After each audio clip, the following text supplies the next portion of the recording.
después de que iban camino de Cesarea de Filipo, Jesús le pregunta a los discípulos, ¿quién dice la gente que es Él? Los discípulos, van dando algunas respuestas genéricas: es Elías, Juan el Bautista, Jeremías, uno de los profetas. Después les dirá: ¿y ustedes quién dice que soy yo? Pedro dirá: tú eres el Mesías, el Hijo de Dios vivo. Acto seguido, siguen su camino hacia Jerusalén. Jesús les anuncia que va a ser crucificado, que va a tener la pasión. Pedro dirá: eso no puede ser. ¿Cómo así? Y Jesús le dará esta respuesta: tú piensas como los hombres, no como Dios. Tú piensas como los hombres, no como Dios. Y de alguna manera es lo que hoy la palabra de Dios pone a nuestra consideración, el que hagamos ese esfuerzo de sacar de nosotros los estereotipos que tenemos construidos de Dios, para, como dice el apóstol Pablo en su carta a los Filipenses, adquiramos y tengamos sus mismos sentimientos. Estamos llamados a tener los mismos sentimientos de Jesús, que siendo Dios se anonadó y se entregó por todos nosotros. Por eso, en la primera lectura de la profecía de Ezequiel, hay ese clamor, ese llamado de atención. Ustedes insisten: no es justo el proceder del Señor. Escuchen, casa de Israel, ¿es injusto mi proceder? ¿No es más bien su proceder el que es injusto? Porque claro, cuando nosotros pensamos o vemos a alguien que se ha equivocado, que ha cometido un error, que ha cometido un delito, cualquier circunstancia extrema, a nosotros nos cuesta perdonar, reconocer, ayudar, comprender, porque casi siempre nosotros nos vamos con los parámetros humanos. El que la hace, la paga. Y si me pueden dar plata, mejor. Es un poco el concepto que nosotros estamos manejando como humanos.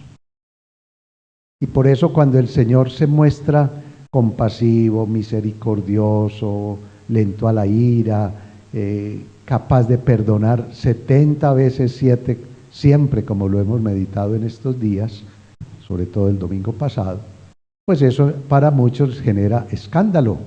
No son capaces de entender el pensamiento de Dios.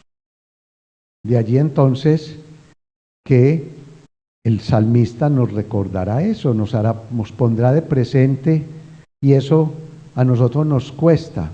El Señor recuerda siempre su ternura, porque Él es siempre fiel a sí mismo.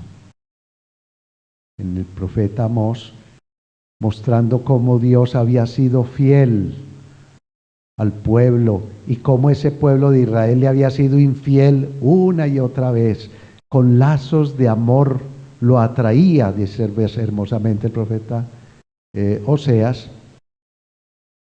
Luego dirá el Señor: no me dejes dominar por el rencor, dice Dios mismo. Yo no puedo actuar porque yo soy Dios y no hombre, dice el texto. Yo no puedo aplastar a aquel que se equivocó, no puedo dejar de perdonar si da signos de perdón y de reconciliación, porque yo soy Dios y no hombre. Es decir, ese rasgo de la ternura, de la comprensión, de la cercanía, del perdón, son divinos. Y nosotros, aunque no somos dioses, tenemos que decir: infunde en nosotros ese rasgo, para que en nuestras relaciones humanas podamos amarnos, comprendernos, respetarnos, perdonarnos los unos a los otros. En esa misma línea, el Señor pues nos pone de presente a través hoy del apóstol Pablo a los filipenses también unos rasgos o actitudes que nosotros los cristianos, los católicos y los hombres y mujeres de buena voluntad en general debiéramos poner en práctica ayer, hoy y siempre. En particular en lo que tiene que ver con los migrantes, cuya jornada hoy estamos celebrando. Y miren cómo el apóstol nos da estos tips prácticos de relaciones humanas y cristianas, que nosotros debemos también poner en práctica con el conocido, con el desconocido, con el que vive con nosotros o con quien está de paso.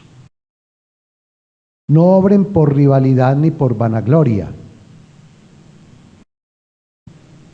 Da pesar como muchas veces, particularmente con los migrantes o con el grupo de venezolanos o de otros países o incluso de nuestras propias tierras que se tienen que desplazar de una ciudad a otra en la misma Colombia, cuando llegan y buscan un trabajo los ven como enemigos, los ven como un obstáculo. Y entonces, en vez de decir vamos a trabajar juntos y compartamos las opciones laborales que tenemos, ahí mismo hay que rechazar, ahí mismo hay que decirle usted no cabe aquí. Por eso hoy el Señor dirá, no obren por rivalidad ni por vanagloria. No tenemos por qué ver al otro como un rival en nuestro proyecto de vida personal. Leo otra vez el texto integrado. No obren por rivalidad ni por vanagloria, considerando por la humildad a los demás superiores a ustedes. Es bellísimo. Yo no soy más importante que otro. Yo no estoy por encima del otro. Más aún aquel que viene como persona vulnerable, tenemos que considerarla por encima de mí, respetándola, acogiéndola, abrazándola, tendiéndole un brazo, no para golpear ni para echar, sino para abrazar y ayudar. Eso es lo que hacemos con la pastoral de los migrantes. Ese es nuestro propósito desde la Arquidiócesis de Cali, y yo diría, si ustedes hacen un paneo general, todas nuestras iglesias particulares en Colombia lo hacen. Alguna actividad, unas más grandes, otras más pequeñas. Las grandes capitales tenemos centros de acogida, llámese Bogotá, Medellín, Cali, algunas ciudades intermedias auspiciadas por las mismas diócesis, tienen estos servicios de ayuda a los migrantes, y eso es poner en práctica una de las obras de misericordia. Acogiste al que no tenía dónde vivir, hospedasteis al que no tenía casa.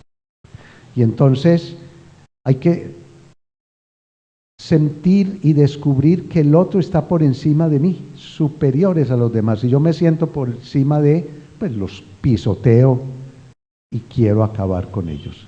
Y no es esa la intención que el Señor nos pide a través de su palabra y que como cristianos debemos poner en práctica. No se cierren en sus intereses, sino busquen todos el interés de los demás. Yo creo que aquí está la clave del ejercicio práctico de la misericordia en la iglesia. Yo no busco mi interés, mi enriquecimiento, mi vanagloria, sino que he de buscar el interés del otro, el bien del otro, el bien común. ¿Cuánto nos duelen estas oleadas de personas que entran y salen por nuestras ciudades? En nuestra arquidiócesis en Cali hablan un poco más, y también en el Valle del Cauca, un poco más de 200.000 migrantes venezolanos. Y en Cali estamos cercanos a unos 80.000, de los que han tenido, digamos, la vocación de permanencia, porque hay un clima, pues porque hay alguna posibilidad de trabajo, por alguna circunstancia. Entonces encuentran algunas posibilidades de quedarse en Cali. ¿Qué hacemos con ellos?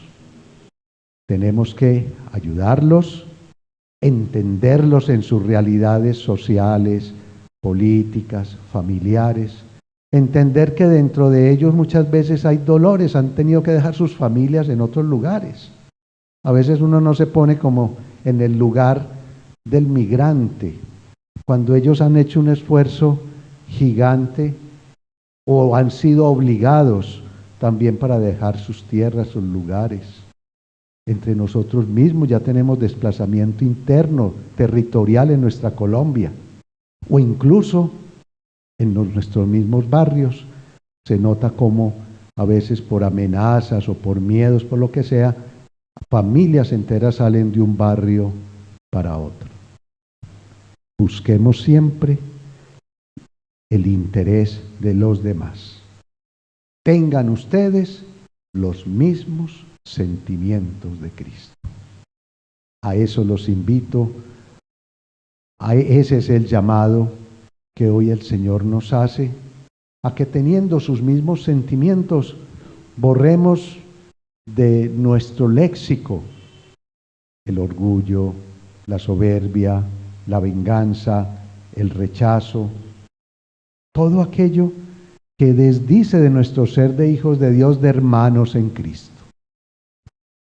El Señor nos conceda la gracia, pues, de ser obedientes a Él siempre y de entender cómo los pensamientos de Dios son muy distintos a los nuestros. La parábola del Evangelio de Mateo también pone de presente cómo el Señor es compasivo con aquel que se arrepiente de sus pecados y vuelve a Él. La parábola de la viña y de los hijos es muy clara. Al primero le dice, ve, él dice, a trabajar, él dice, no voy a ir, pero después se arrepiente y va.